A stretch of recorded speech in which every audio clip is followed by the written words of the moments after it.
গত 4টা world cup খেলেছি, হয়তোবা এক্সেপ্ট 2014 ছাড়া আমরা কোনো ম্যাচ উইন করতে পারিনি। সো আমাদের ফোকাস প্রথমেই থাকবে যেন আমরা ম্যাচ উইন করতে পারি। যুক্তরাষ্ট্র উইন্ডিজে ছেলেদের টি-20 বিশ্বকাপের পর বাংলাদেশে বসবে নারীদের বিশ্ব আসর। ঘরের মাঠে মেগা ইভেন্টের জন্য প্রস্তুত হচ্ছেন নিগার সুলতানা জ্যোতিরা। ভারতের বিপক্ষে চলছে 5 ম্যাচের টি-20 সিরিজ। এর মাঝেই অক্টোবরে অনুষ্ঠেয় টি-20 বিশ্বকাপের সূচি প্রকাশ অনুষ্ঠানে হাজির বাংলাদেশ অধিনায়ক। ভারতের আগে বাংলাদেশ সফর করে গেছে অস্ট্রেলিয়া নারী ক্রিকেট দল। তাদের বিপক্ষেও একরকম অসহায় ছিল স্বাগতিকরা। চলমান সিরিজে এখন পর্যন্ত 3 ম্যাচের 3টিতেই হেরেছে মারুফা পিঙ্কিরা। ঘরের মাঠে বিশ্বকাপে তাই বড় স্বপ্ন দেখছেন না অধিনায়ক নিগার সুলতানা জ্যোতি, যদিও প্রত্যাশা আসর রঙিন করার। প্রত্যেকটা প্লেয়ারের জন্য আমি বলবো যে এক ধরনের ড্রিম থাকে নিজের দেশে বিশ্বকাপে খেলার।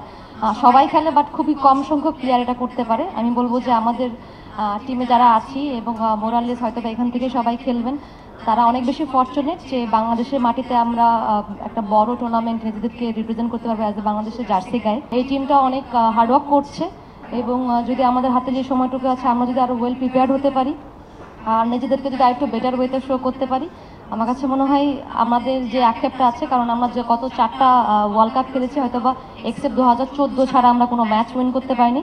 সো আমাদের ফোকাস প্রথমেই থাকবে যেন আমরা ম্যাচ উইন করতে পারি। বিশ্বকাপ বাংলাদেশটা আমরা হয়তোবা ইনশাল্লাহ রঙিন করে রাখতে পারি। 1, 2, 3 ঢাকায় জমি জিতে নিন 100% ক্যাশব্যাক সহ 20 কোটি টাকার পুরস্কার। নারী ক্রিকেটে নেই ধারাবাহিক সাফল্য, তেমনি খুব একটা অগ্রসরও নয় মেয়েদের ক্রিকেট। তবে বিশ্বকাপের মধ্য দিয়ে বাংলাদেশে সাড়া ফেলবে নারী ক্রিকেট, বিশ্বাস টাইগ্রেস অধিনায়কের। বিশ্বকাপটা কিন্তু আমাদের জন্য অনেক বড় একটা প্লাস পয়েন্ট।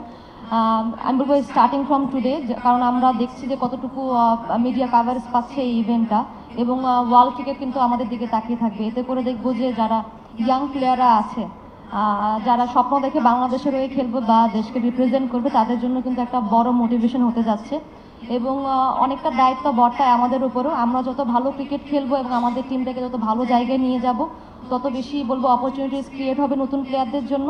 স্বাগতিক সুবিধা কাজে লাগিয়ে আগের আসরগুলোর তুলনায় এবার ভালো ক্রিকেট খেলতে চায় নিগার সুলতানা জ্যোতির দল। তারেক হাসান শিমুল, সময় সংবাদ, ঢাকা।